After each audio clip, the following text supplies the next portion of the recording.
friends, and welcome back to my channel, and welcome back to I Love This Stuff with Meghan Hughes.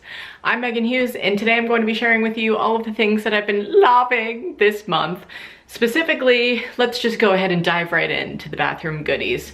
My favorite category of them all. That might actually be a lie today because I have a lot of food to talk about, so that maybe that's my favorite category. I can't pick a favorite. Let's just get into it. Okay, well, I just dropped that one and I don't want to go get it. But my first things to talk about are an essential oil combo, all right? So all of these I've talked about separately on their own, but the combo of them has been great for me recently. I was talking about this in my most recent vlog that I uploaded on my second channel. I was using this as like a diffuser combo in the bath, and then I put in the bath, actually, into the water, okay, lavender, ylang ylang, and clary sage, and then I put chamomile into it as well, which just fell onto the floor and I don't want to pick it up, but chamomile as well to this combo.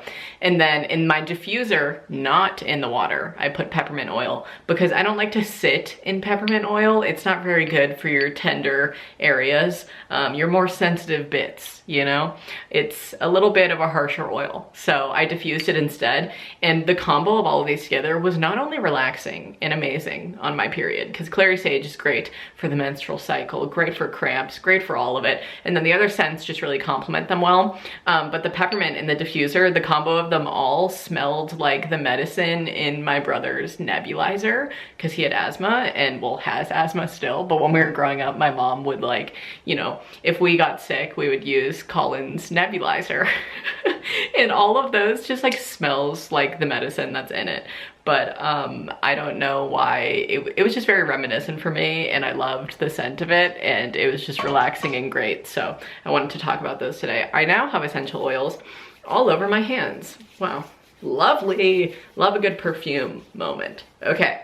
Now, the next thing I have to talk about is something that I actually made for the very first time yesterday, and I haven't been loving it for very long, but oh, I've been loving it a lot, enough to put into this video, okay? And that very thing is some homemade chapstick. I got these little jars actually originally for spices, I'm pretty sure, but now I just put random body products and face products into them that I make.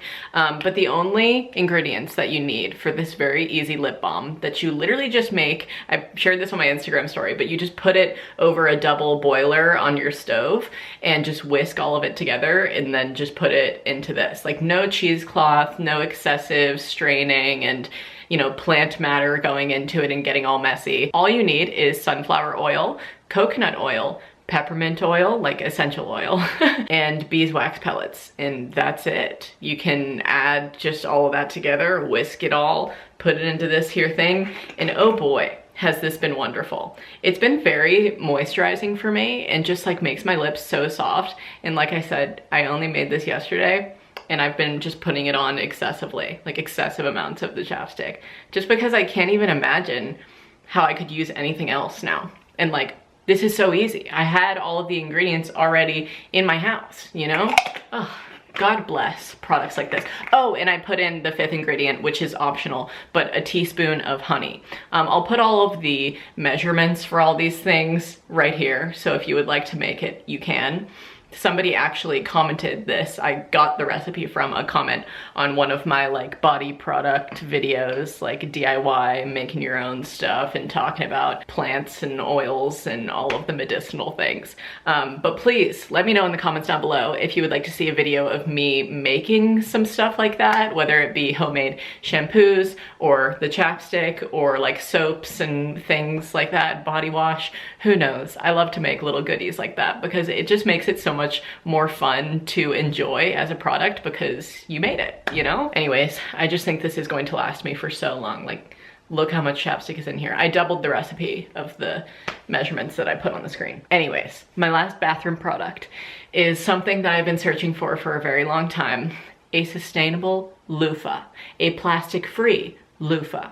This is from Bestowed Essentials, and I follow this girl on Instagram, Impact for Good. She talks about low waste living and sustainable living tips on a budget and being a college student, and this is something that she shared very recently, and I was like, oh my god, I've been looking for something like that for so long. I never really like those like harsh brushes in the shower. I like loofahs because they lather really well, and I find that this does the exact same thing for lathering great. And it's made out of just like some nice, I don't know, can you see it? It's just like a little mitt, just like a little shower mitt. I love it so much. I think it's made out of some kind of bamboo situation, but I ordered this online and it came in some nice compostable packaging, and Bestowed Essentials has some really great products as well on there. And it has this little hangy thing too, so you can just throw it in your shower. I've been loving this, wanted to share it with you. What else do I have to share with you today? Mostly food now. So first things first, in my cookie jar right here, I have the best chocolate chip cookies I have ever made in my entire life. And I am not kidding about that, okay? I'm going to link the recipe down below for you guys. The key to making the perfect chocolate chip cookie is putting a little sprinkle of salt on top, as well as mixing in pudding mix to honestly any of your cookies, not just chocolate chip. It makes them so freaking soft if you buy like vanilla pudding mix and just add it in. It's the perfect consistency. It is soft, it is chewy. These have been in the cookie jar for 2 days. They're not stale. They're just, oh, so good. Don't mind if I do. Oh my God. My next food item I have to talk about is not something I can handheld show you, but I'll put a photo on the screen of when I made these. So I got the recipe out of this Vegan Comfort Classics book by Hot for Food, aka Lauren Toyota. She is so incredible. The recipe in her book is basically a chicken pot pie soup, but really when it comes out, at least when I made it, it was pretty thick, like an actual chicken pot pie. But the vegan version of it is just magnifique, okay?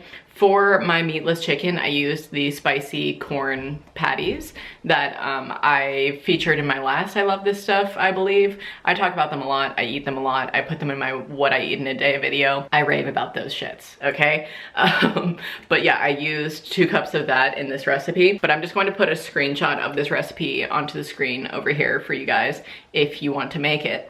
Because, oh my God, it is so incredible. This was one of my favorite things that I've made in a very, very long time. And it was such a hearty meal, and it was just beautiful. The vegan puff pastry on the top was like so, so yummy. I normally get the Pepperidge Farm, I think, one from the store. Anyways, incredible recipe. Love this book too. I've talked about this book in an I Love This Stuff video before as well, but I make so much out of it. I just had to share that one specific recipe. And then as for another recipe that I have been loving, I made this last night and I just need to share it with you because it was the most insane combo that I've made in a while. I just roasted some russet potatoes on like 420 for about a half hour or so and flipped them in between. And I just like seasoned them however much I wanted with olive oil and salt and pepper and all that stuff. And then when they were done, I put them into a large skillet. And then I put in soy rizo, which is basically just a meatless alternative to chorizo. And I sauteed all of that into it, and then I heated up a spicy chicken patty from corn, and I cut it into really small pieces, and then I just threw it in. And the combo of those 3 things was like one of the tastiest meals I have made for myself in a very long time. And I was just such a fan. I made it for Finley and for our friend Shay, who's staying with us, and it was a 10 out of 10 all around, across all boards, okay? So definitely make that if you're looking for nice meal recipes. I don't know. And now the last handheld thing that I have to show for you before I get into music and movies and things like that that I've been watching is my little house plant, okay? This is a ficus, aka a rubber plant. This is the pink version of it. And I know there's like a burgundy version, but oh my God, this little babe.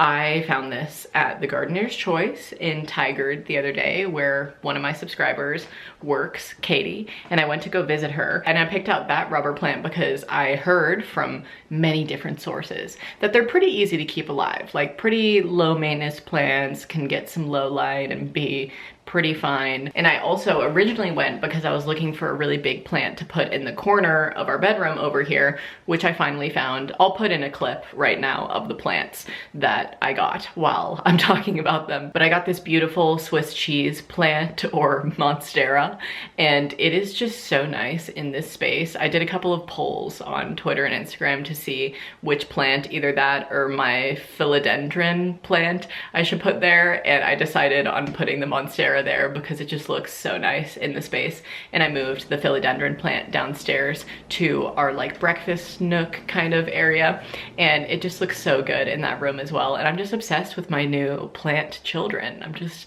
a plant mama, indoor and outdoor, and I am so proud of how they're looking and their growth in general right now. And I'm just, I'm very satisfied with my purchases. And also that store, the Gardener's Choice in Tigard, is so big. It was the biggest nursery I've ever been to in my entire life. It was a magical time. So if you're in Oregon or near Tigard in general, definitely check out that store. And now let's talk about things that I have been listening to. All right, I have one very special announcement that I wanted to put in this video, which is when this video is going up today, Friday the 31st, Finley is putting out his first single off of his new album in like, I think over 2 years, or almost 2 years. He put out music in fall of 2017. So it's been, yeah, almost 2 years, and the day has finally come. He's putting out his first single called Mornings on Fire, and I'm so proud of him and just so freaking happy about it, man. And I really want you guys to go and check it out. So I will link it down below in the description for you to go and stream it on all streaming services. And yeah, man, I just go show him some love. It's just been such a long time coming. He's put so much hard work and effort into this project in general, and this is just the first thing to come out from it, and then another single, and then the whole album will come out, and I'll let you know when those things occur. But the Mornings on Fire song is so freaking good. I'm also just so amazed at like the amount of effort he has put into this project specifically compared to his last. Not that he didn't put effort into his last, but like he's completely amped up the production quality and the recording quality. He recorded it like at a studio, and he had like a session musician come in and play drums on some of the tracks, and his friend Hayden is doing so much crazy stuff on so many of the tracks, like guitar solos and just falsettos and just, oh, I'm so excited for you guys to hear all of the new music. So yeah, also Finley's is here if you would like to follow him on Instagram and just stay up to date with all of his music and whatnot. But his musician name is Huck Finn with 1 N if you would like to go and stream whatever you want of his. Oh, I love that man. Love his music. Okay, as for what else I've been listening to aside from that, and I pretty much listen to Finley every day. I mean, I live with the man. My favorite album that I've been listening to right now is by Lost Dog Street Band, and it's called Weight of a Trigger. And my favorite songs off of the album are Terrible and True, which is my #1. I'm learning it on ukulele right now. It's just such a beautiful song. Also, War Inside of Me is like my second favorite, and Diane, and Lazy Moonshiner, and just like the whole album is incredible. So is Atlanta Millionaires Club by Faye Webster. I know in a previous I Love This Stuff, I was sharing one of her singles off of this album that I've been liking a lot, but the whole album is finally out. It's incredible. Her voice is so dreamy, and my favorite songs off of this are Come to Atlanta and Johnny and Pigeon. And what else? Oh my God, how could I forget?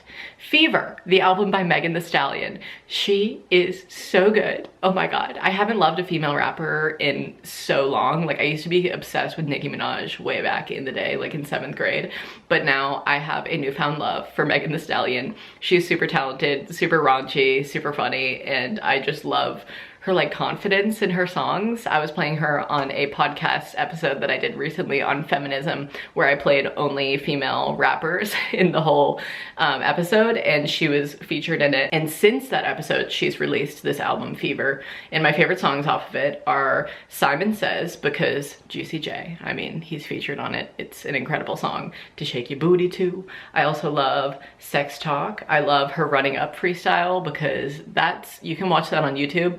It's incredible, but she put it on this album, and I love hood rat shit too. It's so good. So that's what I've been currently listening to.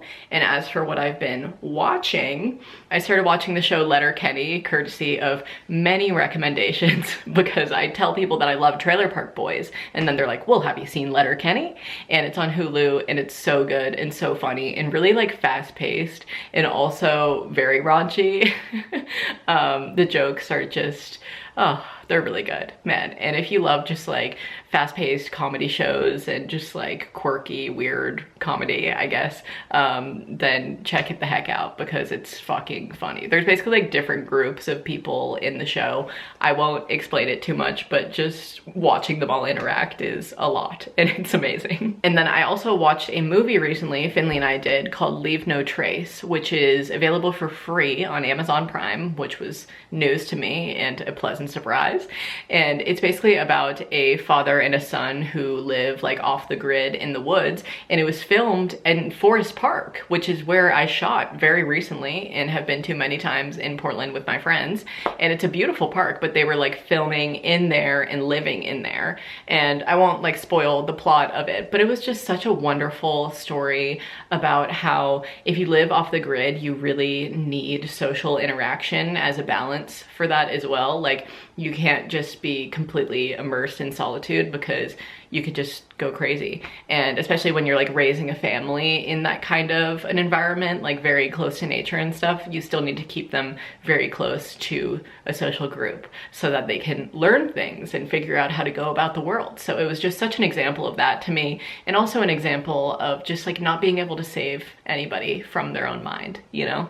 But yeah, I would definitely recommend. It was a great film, beautiful, wonderful, really showed Oregon's beauty, and I just loved it. So I wanted to share those things with you guys today, and I think that is freaking it. But if you enjoyed this video, please give it a big thumbs up for me. Subscribe to my channel if you're not already. Ring the notifications bell if you'd like to be notified when I upload. And until the next upload, stay smiling. Bye guys.